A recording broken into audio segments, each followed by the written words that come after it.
Grim Dawn crossbow builds, yeah.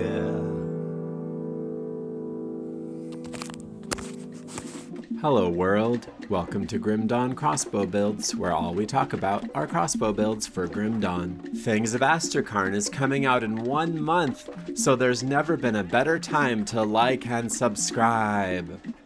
Today we're looking at a Tactician, which is the combination of a soldier and an inquisitor. Our main skills are Cadence, fully converted to elemental damage, and Rune of Kalastor. These are supported by the mythical Nar's Arcane Destroyer crossbow. Because our weapon is only a level 82 blue item, this is not going to be the most amazing Cadence build. For a truly S-tier Cadence Tactician, please check out my Pierce version in episode 9. But this one is also fun and gives us the opportunity to try something different. Our buffs are Word of Renewal and Inquisitor Seal. Our debuff is Aura of Censure, which is already attacking the dummy. On right click we have Rune of Kalastor, and on left click, Cadence, fully converted to elemental damage.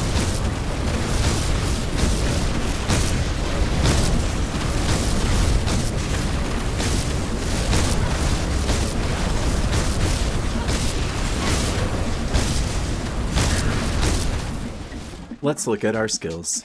Our main active skill is Cadence. This is at the hard cap and triggers the Elemental Storm for resistance reduction. Its mutator, Discord, is also maxed out, giving a substantial damage boost and converting all physical to elemental damage. Bear in mind, however, that this only applies to your Cadence hit and not to the first 2 hits, which are normal attacks. We are relying on global conversion from gear to convert those first 2 hits. Fighting Form is sitting at 11 points because that's where you get to a 4-target maximum. We're not concerned with the bleeding damage. And Deadly Momentum is at the hard cap, giving us a bunch of flat damage added to our attacks. This is not converted by the Discord mutator, so again, we're relying on global physical to elemental conversion. Field Command is at 16 points, giving us OA, DA, and armor. This triggers Giant's Blood. Its modifier, Squad Tactics, is sitting at 15 points to get us up to 15% attack speed. Scars of Battle is at rank 7, giving us armor absorption, bleeding, stun, and freeze resistance. Decorated Soldier is at rank 5, giving us slow resistance. This is optional. Veterancy is also at rank 5 for health regen, and Military Conditioning is the same for physique and health. Fighting Spirit is at rank 9 for an OA and damage boost. And our weapon pool skills are both at rank 5. Zul'Han's Technique gives us internal trauma damage, mostly converted to burn, frostburn, and electrocute. And Markovian's Advantage gives us flat physical damage, mostly converted to fire, cold, and lightning. This also triggers the Elemental Seeker. We don't need more than 1 hard point in any weapon pool skill because we already have more than 100% chance to trigger them. On the Inquisitor side, our skill bar is maxed out, giving us access to Aura of Censure. This is our main source of elemental resistance reduction and triggers the Arcane Barrier. It also reduces incoming damage so we don't need Warcry and does some fire tick damage. Our main active Inquisitor skill is Rune of Kalastor. This is at the hard cap, has 2 extra projectiles, and all physical damage is converted to lightning. Its modifier, Ignition, is also at the hard cap, giving us a nice pile of fire and burn damage. Rune of Kalastor is supported by artifact handling, likewise at the hard cap. This reduces the recharge time, adds to our crit damage, and gives us a big total damage modifier. Inquisitor Seal is just below the soft cap.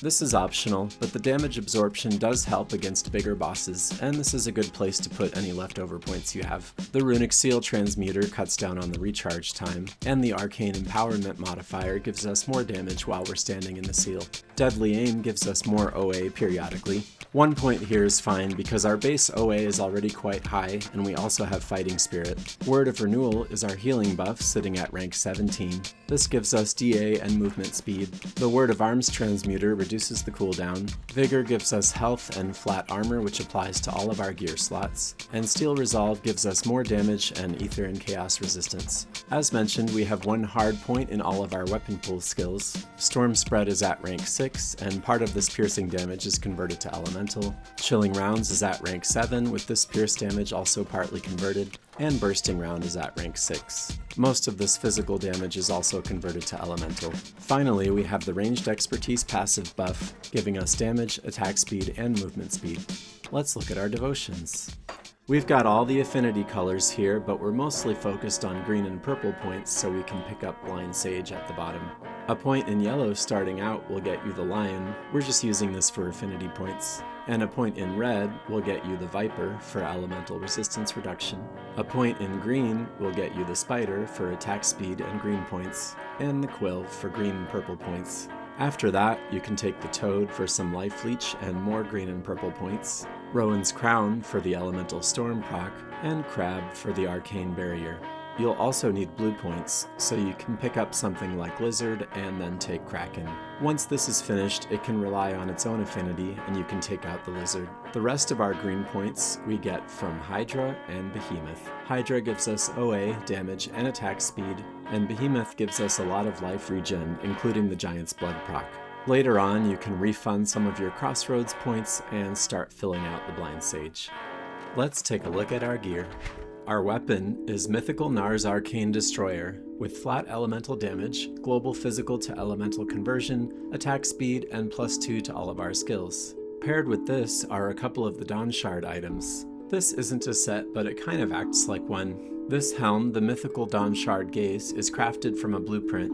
It gives flat elemental damage, pierce to elemental conversion, +1 to all of our skills, and another projectile to Rune of Kalastor. It's very ugly though, so you probably want an illusion over it.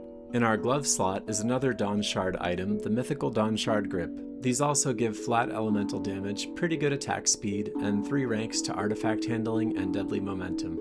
Our first ring is the Mythical Rain of Ice and Fire. This is crafted from a blueprint and gives us OA, total speed, and +2 to artifact handling and Scars of Battle. Our second ring is a Vine Ring from Ugdenbog. Silvaria in the Undergrowth area is the most consistent place to find these. Our affixes are quite good, with the prefix giving elemental damage and the suffix giving attack speed. Our amulet is the Mythical Arcane Eclipse. The main purpose of this item is to give us more physical to elemental conversion. It also buffs all Inquisitor skills and Fighting Spirit. Our shoulder piece is the Iron Maiden's Shoulder Guard. I usually get these in the Shattered Realm, but you can also get them if you have Nemesis status with the Kaiman's Chosen. These often come with good resistances, and they buff both of our main skills, Cadence and Rune of Kalastor. The suffix of Oleron's Wrath also buffs fighting form. On our feet we have the Mythical Emberstone Treads. These are mainly used to hard cap ignition, but the high armor value is also nice. Our medal is the Martin's Crest. This converts the physical damage on Rune of Kalastor to lightning and also gives us an extra projectile. I got very lucky with the prefix, which gives 2 ranks to Cadence. In our belt slot, we have an Ugdenbog girdle. These drop all over Ugdenbog and scale our armor quite well. If you have something else that you like better here, feel free to use it. Our relic is Ignifar's Combustion. There's really only one choice here because the proc gives us extra elemental resistance reduction. The flat damage and buff to our Inquisitor skills are also nice. Our pants are Cupacabra's Chasses. These allow us to hardcap deadly momentum. The Tempest prefix gives us elemental damage, and the Vitality suffix gives us more health. And our chest armor is the Mythical Shroud of Illusion. This buffs Aura of Censure and Cadence. There's also a Dawnshard chest armor that you could use if you happen to find that first. Let's talk about leveling. I streamed most of my leveling process on this character, so you can go look at those videos if you're interested. The best weapon for leveling is the Flesh Warped Incinerator, which also adds a projectile to Rune of Kalastor. These have a low chance to drop from Flesh Warped Flame Eyes, which I usually find in the Conflagration. In that same area around Homestead, you can find some Flesh Warped Pauldrons, which buff Cadence. Or, if you happen to be in the Forgotten Gods areas, you can look for Chosen Spalders, which buff Ignition. A good chest armor comes from Galacros in the Malmouth Sewers. One version buffs Cadence and the other one buffs Rune of Kalastor. And I went hostile with the Outcast to get some nice pants which buff Field Command. For the glove and boot slots, crafted items or random rares will work fine. And our endgame jewelry can also be found while leveling. Normal Ugdenbog crabs drop the soldier version, and ghost crabs drop the Inquisitor version. Living rings and vine rings that you also find in the swamp are good for leveling too. And our medal is very easy to pick up in Act 2 from Moneybags Martin in Cronley's hideout. I was dividing my points fairly evenly between Cadence and Rune of Kalastor, but you could lean into one or the other if you prefer. And that's that. Time for an SR run.